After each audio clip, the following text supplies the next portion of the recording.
fashion friends and family, this is Stacy here from Sobromo, Elsa Fitzgerald, and the Fashion Innovation Hub. I am on location visiting Jill Andrews, and I've got my heavy Wilcox and Gibbs sewing machine, which you'll get to see a little later. Hi, Jill! Hi, come on in, Stacy. Yay! So good to see you. Good to see you. Happy Wednesday.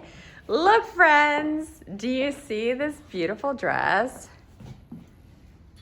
What's happening Last here? week, this was a piece of fabric on the table, and then I was kind of inspired, and I thought it would be fun to do a piece where you don't see the darts, where the darts are hidden into the pattern. So I thought that would be a fun. I didn't even notice that. Yeah, so see if you can see through my hand. See how sheer that is. So it was really fun to like sew out.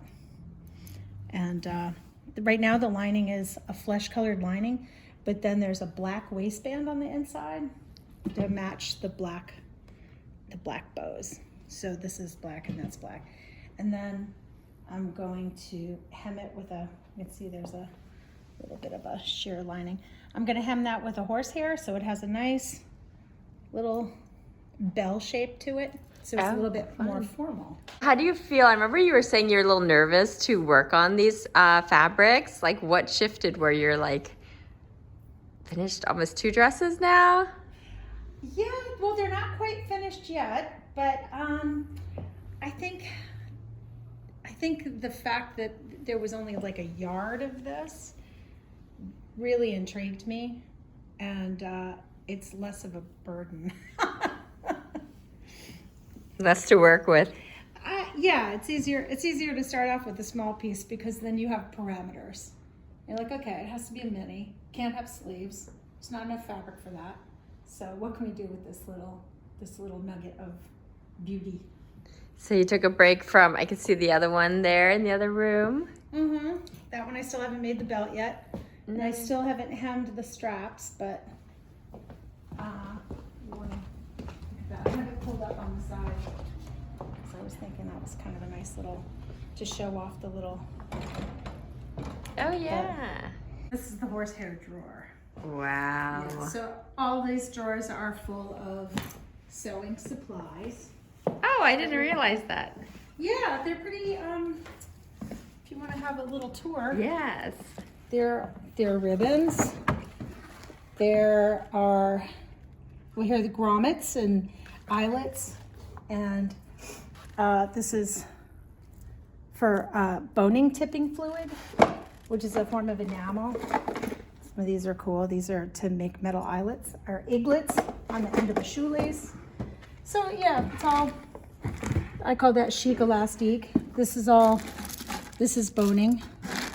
Sprung steel, regular, Ridgeline.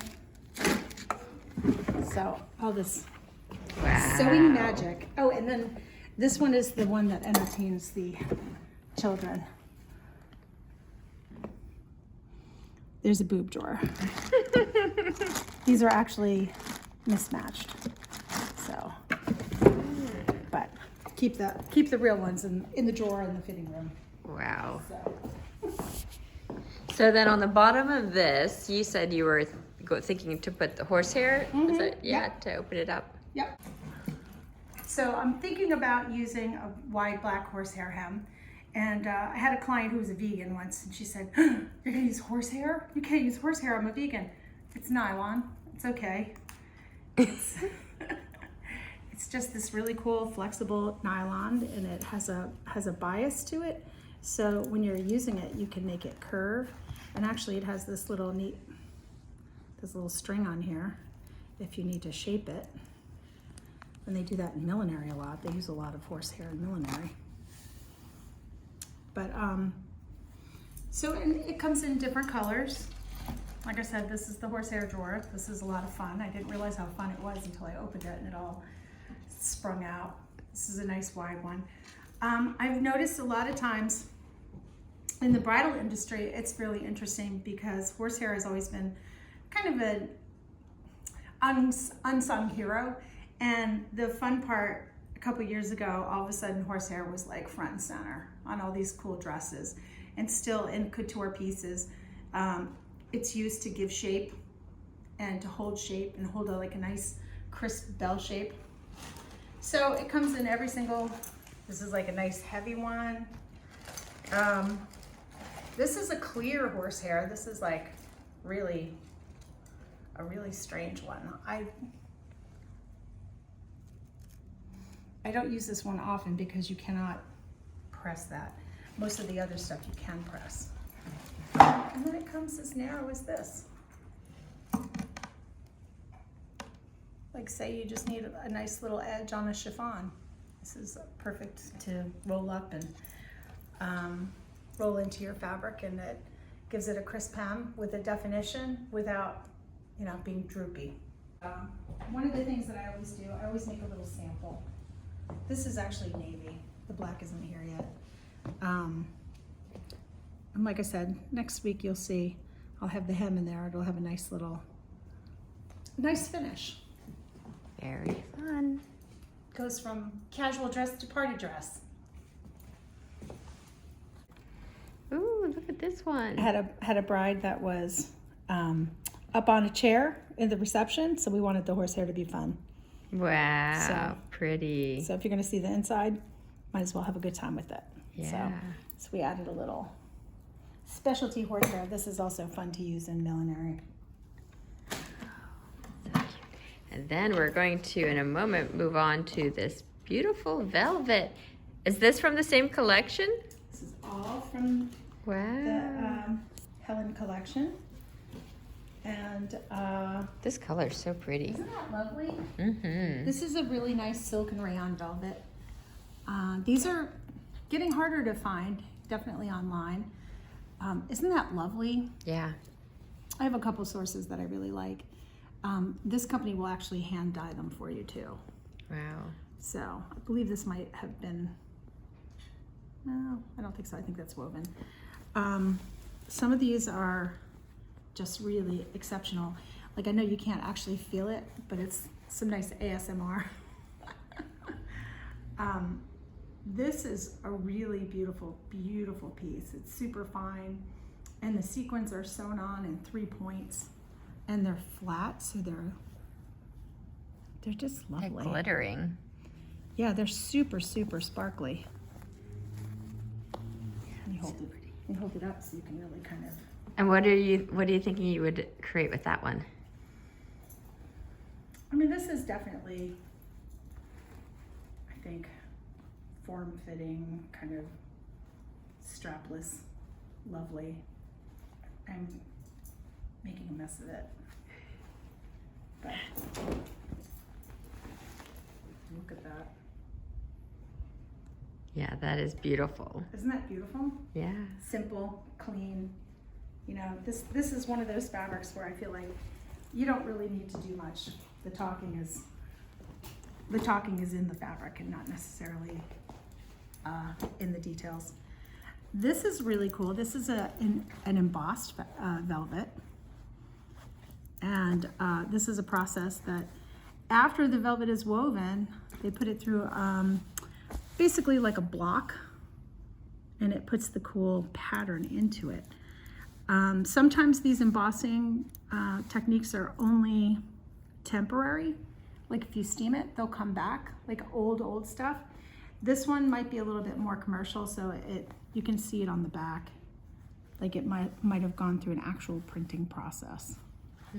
But the fun thing about embossed velvet is you can take a plain velvet and you can put a lace under it, and you can iron it, and the lace pattern will show up in the velvet, in the embossing.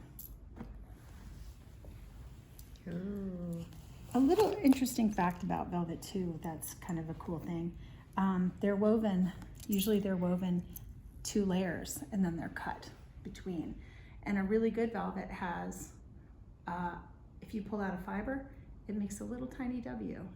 And like, you know, a cheaper velvet just has a V. But that's how the fibers, they're actually woven between the 2 ground fabrics, and then it's cut. Isn't that wild? Like, what a process. And I know, like, working with velvet, this is so cool. See, now this could be really fun. I think this should be, I have lots of different ideas for this, so. Tell us. I don't know, why wide pants, Mm-hmm. but some kind of like pantsuit, but strapless top, wide pants. But this is so fun. These are not regular sequins either. These are, can you see their little Oh, flowers? the flowers. Yes. I mean, look at that beautiful embroidery.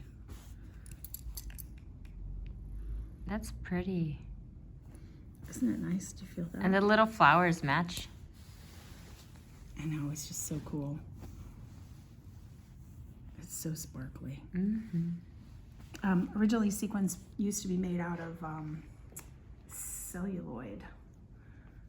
So a lot of really old evening gowns. Like when I started working in the restoration lab at FIT, one of my first jobs was working on a vintage Balenciaga gown, and it had tons of sequins, black sequins. And if you got them wet, because they were celluloid, they would just disappear. They would just melt. So you had to be very careful with steam. What's in the box, Stacy? Oh, it's so cute. The box itself is so cute. It's very heavy though. Look at this detail here. Yes, it's so cute. So this is a Wilcox Gibbs, which I'm not going to give you all the details because that's going to come in a future episode. But I did want to, let's see, maybe I'll take it out of the box. I'll just take some of the things out. But of course, you'll probably want to see the machine. But it has a lot of these like little original. And I was told that it's still working. It's still functioning, so. Ooh, that's cool. Yeah, so I Plug it in. would like to do some research and then find out more about it. Wow, now look at that. Isn't it so? Oh yeah. How cool is that? Yeah. It's so pretty. It's a chain stitch, right? Yep. Yeah. I guess it was before the bobbin was invented. Yeah, that's what I was reading. They said this is an electric one. They do have ones that are the hand crank, but this is the electric one. Let's see. Do you know what year this one is from? Not off the top of my head. Let's see, maybe. Let's see if it's here. No, I'll have to check. Very, very cool. Oh my gosh. Oh, I can wow. fast forward the video later, but let's see if I can What? do two hands here maybe. Oh my god, it's so heavy. There's like, yeah, there's no allowance, you know? Yeah. Even the box, everything is so pretty. Yeah, it's beautiful. Okay. Isn't she beautiful, guys? Look at I'll bring the camera closer, but. this is 1882, April 17th, 1883, 2 patents, November 22nd, 1887, February 12th, 1926. This must be some kind of, you would feed in the trim and then stitch it down. There's a little guide. This is interesting. This is like a little, this must be some kind of a little roll hammer. See, the fabric would come in here and then come through and roll, and then you would stitch it down. I don't know what this is, but that's super cool. I'll have to do some research and find out. And then I thought the box was so pretty too. It's all like wooden.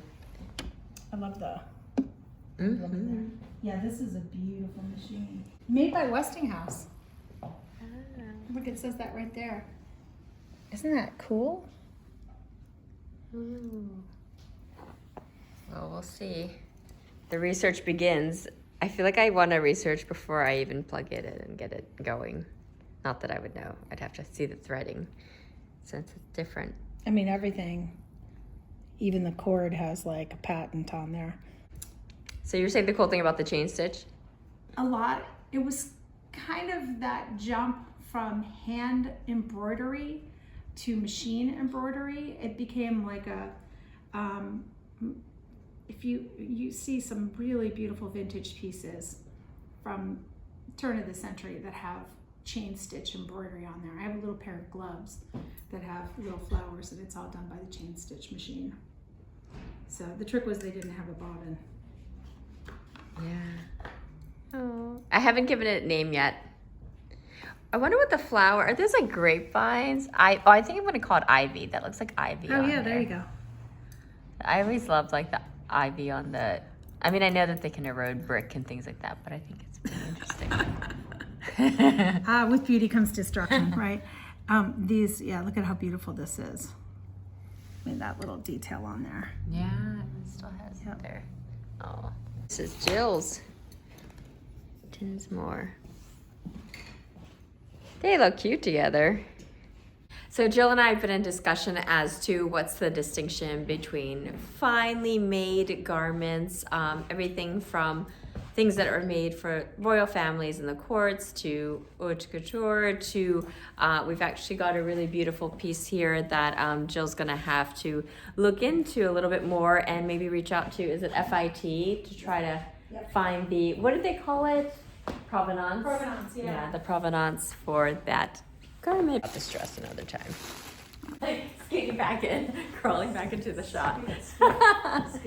Oh, well, thank you so much for joining this episode. And we are in early conversations about how we might create some educational programming around fine dressmaking, a little bit more discovery around some of the historic garments and what those methods are. But I think you were also talking about the translation as to like in costuming and how you're able to do that initial research and then translate it into garments. Absolutely. Yes. All right, well, we'll see you next time. Bye.